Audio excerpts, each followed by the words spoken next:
એના દ્વારા જે આક્ષેપ કરવામાં આવે છે એ અત્યાર સુધી અહીંયા ઓફિસ સુધી કોઈ આક્ષેપો રિટર્નમાં યા કંઈ મૌખિકમાં આવેલ નથી. એ કોઈ આક્ષેપ કરેલા હોય એ આક્ષેપ આવે અહીંયા સુધી પછી એના ઉપર તપાસ કરવામાં આવશે. બાકી એને સારવારમાં કોઈ કમી રહેલ નથી. એને જે સારવાર હોય ન્યુરો સર્જરી દ્વારા જે કરવામાં આવેલ હતો એ જે સારવાર ઉચિત હોય એ વધુ સારવાર કરવામાં આવેલો હતો. લેકિન એ જે પેશન્ટ હતો એ શરૂથી બહુ સિરિયસ અવસ્થામાં આવેલા હતો.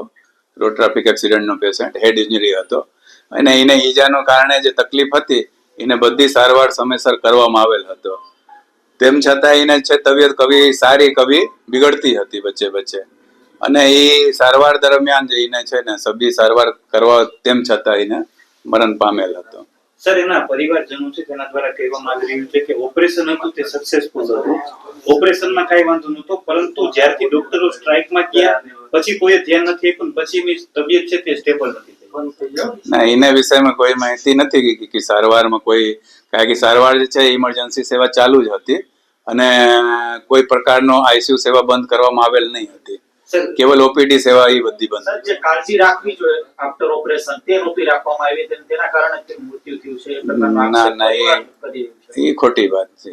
સર, પરિવારજનો ફરિયાદ કરશે તો આગળ આપણે તપાસ કમિટી બનાવશે. હા, એ અમારો છે સુપરિન્ટેન્ડન્ટ મેડમ અને એ લોકો નક્કી કરશે કે તપાસ કમિટી બનાવીએ અને તપાસ કરીએ.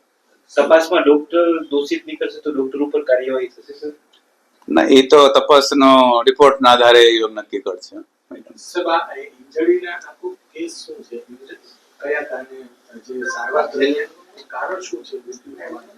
એ બધું તો ડિટેલમાં જે ન્યુરો સર્જરી વિભાગમાં દાખલ હતા એને એચઓડી અને એ લોકો બહુ માહિતી આપી શકે છે. પછી એ બધું ડિટેલ માહિતી લેવા પડે પછી તમને બધાનું જાણ કરવામાં આવશે.